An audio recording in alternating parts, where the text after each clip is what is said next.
O cheiro de mofo e morte enche suas narinas assim que você abre a porta. As pedras frias brilham com a luz da sua tocha, revelando manchas escuras, arranhões e outros sinais da brutalidade que o calabouço abriga. Seus primeiros passos são cautelosos, mas seu pé esbarra em alguma coisa, fazendo um clique que só pode ter um significado. Você ativou algum mecanismo. Algo começou a se mexer. Iniciativa.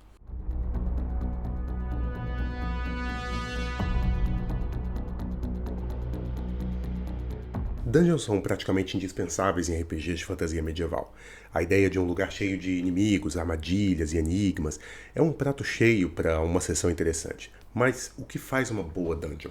Dungeons não podem ser simplesmente uma sucessão linear de salas trancadas, cada uma com um grupo de monstros esperando que os aventureiros cheguem para atacar. Vamos então separar as dungeons em 3 grandes arquétipos de acordo com a sua utilidade: o covil dos bandidos, a masmorra do arquivilão e a ruína abandonada. Vamos lá.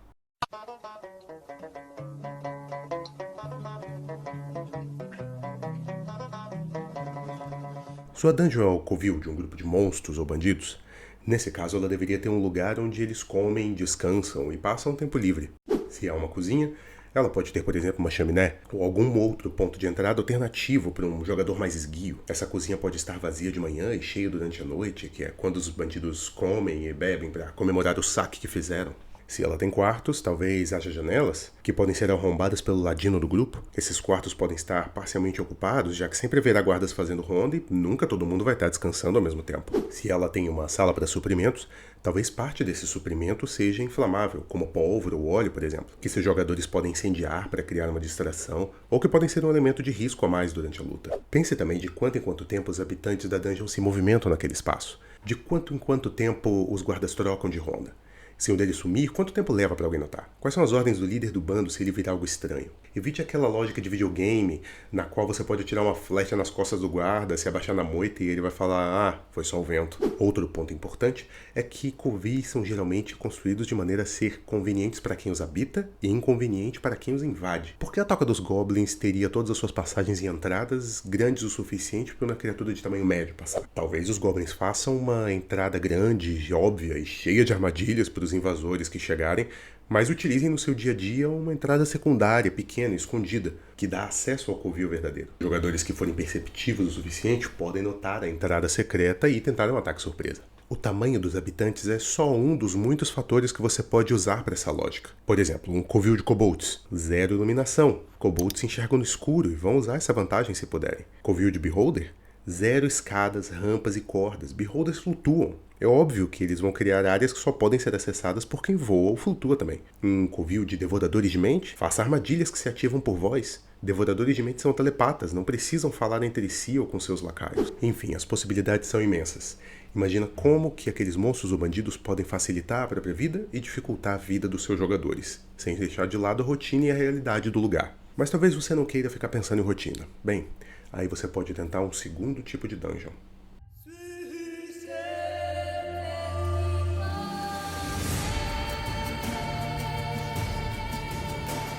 Imaginemos que a dungeon que você quer fazer não abriga ninguém.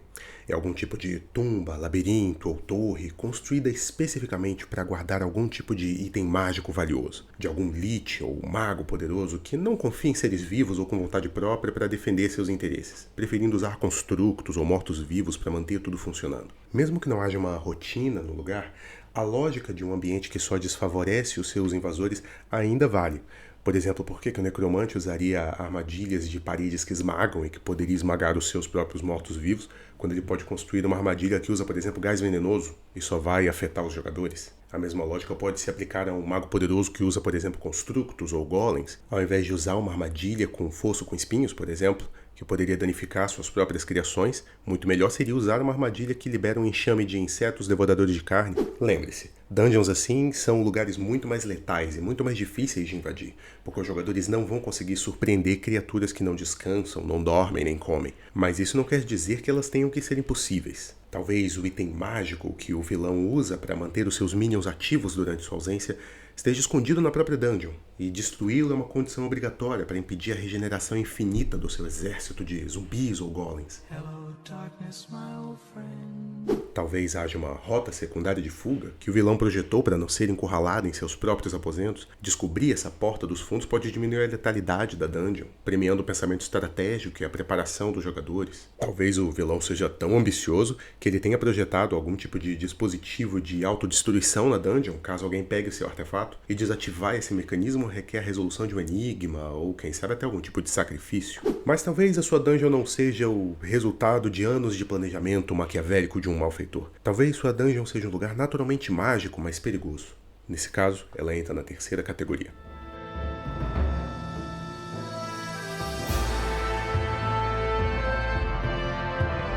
Talvez a sua dungeon seja um lugar já antigo e esquecido pelo tempo, mas cuja magia ainda pulsa e cria efeitos, condições especiais e até afeta as criaturas de uma maneira que o torna perigoso para qualquer pessoa que se aproxime, sem necessariamente ser um lugar maligno.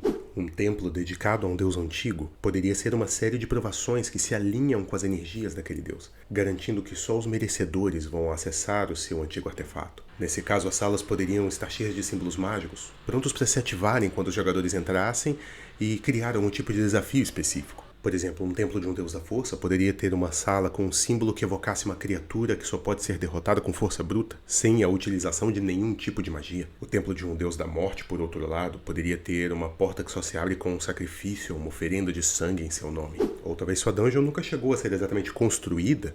Ela pode ser uma caverna ou floresta na qual um grande elemental morreu em eras passadas, cheia de gemas e cristais preciosos formados pela morte da criatura, mas também cheia de outros elementais e animais alinhados com sua energia que atacam qualquer invasor que perturbe a harmonia e a paz do local. Um lugar desse poderia ter vinhas e ramos que atacam os jogadores e tentam impedir ou bloquear sua passagem. Você pode também usar lagos naturais que atraem e afogam invasores que olharem tempo demais para o seu brilho místico.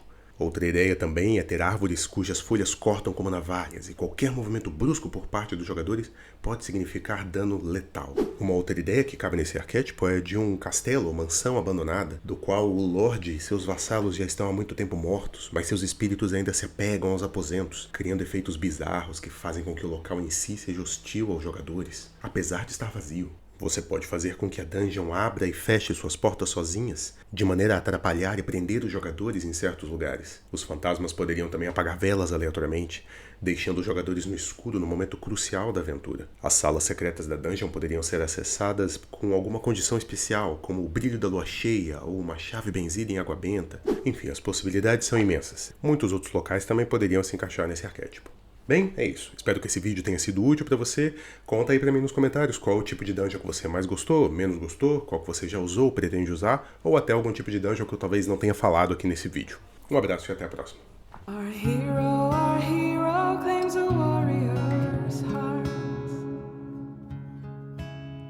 I tell you, the Dragonborn comes with a voice wielding power of the